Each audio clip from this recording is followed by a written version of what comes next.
Ça, c'est un chat, avec seulement des poils noirs. Un chat qui paraît pour n'importe qui un simple chat. Et sur l'un des premiers plans du film, il y a aussi ça, un bateau. Mais il est pas normal comme le chat parce que ce bateau, il est déjà dans un arbre, ce que tout le monde admet est particulièrement bizarre, sachant qu'aucun humain n'est visible à l'horizon. Mais surtout, ce bateau, à lui tout seul, nous raconte l'histoire du film.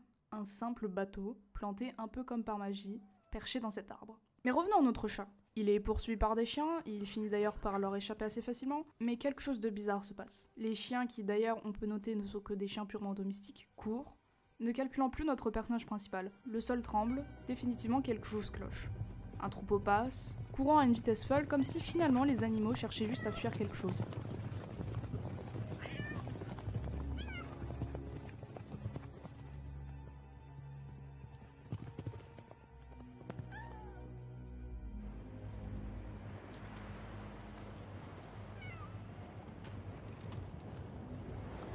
Ce quelque chose, c'est effectivement une inondation, et une très grosse inondation. Les arbres sont engloutis, notre chat galère à ne pas se noyer, il recroise le chemin d'un des chiens, le seul n'ayant pas été agressif avec notre chat au début. Les deux regagnent la terre ferme, notre chat retournant dans sa maison, laissant le labrador dehors. Mais l'eau monte, et monte encore. Le labrador rejoint ses autres amis chiens sur un bateau. Encore un bateau. Notre chat forcément ne les rejoint pas, mais l'eau monte, et monte encore. Et je ne pensais pas le dire comme ça, mais putain qu'est-ce que l'eau monte.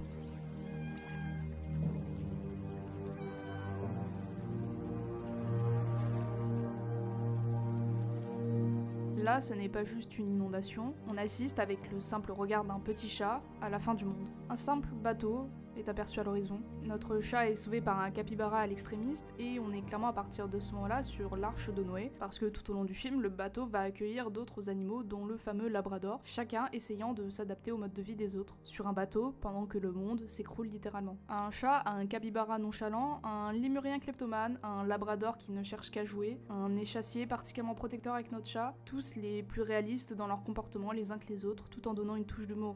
Mais est-ce que Flo, c'est vraiment pour les enfants ?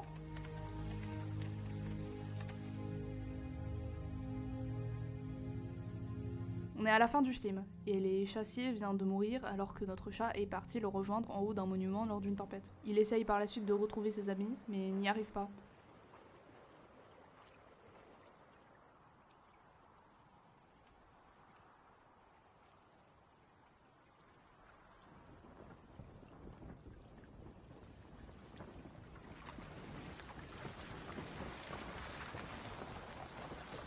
Puis l'eau baisse, et baisse encore. Notre chat retrouve pied ferme et cherche ses amis, mais ne tombe que sur le lémurien. Il se décide à diriger le chat vers un endroit, un bateau, dans un arbre. Ils sauvent leurs amis et tombent sur la baleine qu'on peut apercevoir pendant tout le long du film, agonisant, car il n'y a plus d'eau. Notre chat se regardant dans une flaque d'eau comme au début du film, sauf que cette fois, il n'est plus seul.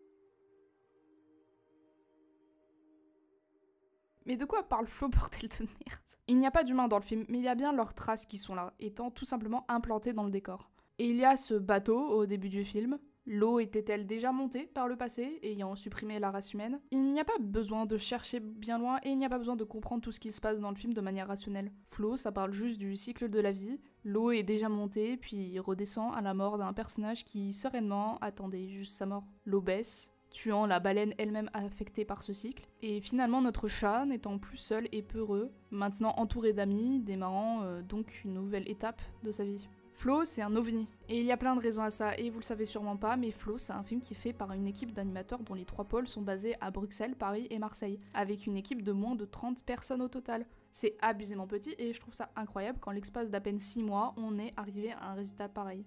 Un film magnifique avec un message beau, parlant à la fois aux enfants avec les relations ayant un ton humoristique pour la plupart, et donnant aux adultes un message plus ou moins métaphorique sur la vie et surtout la mort. Nous donnant aussi une magnifique bande-son que vous entendez depuis le début de la vidéo, composée en partie par le réalisateur lui-même. J'ai pas grand chose à dire sur ce film parce que tout simplement il est parfait, mais je tenais quand même à faire cette petite vidéo parce que j'ai vu pas mal de gens à ne pas comprendre de quoi parle le film, alors que pour moi c'était plus ou moins clair quand même. Et si vous avez toujours pas vu le film, malgré que vous êtes fait spoil la fin, je n'ai pas du tout parlé de tout ce qui se passe dans ce film. Et je voulais pas faire une simple vidéo review, vu que c'est un peu les choses les plus présentes sur YouTube Cinéma, d'où le fait que la vidéo soit très courte.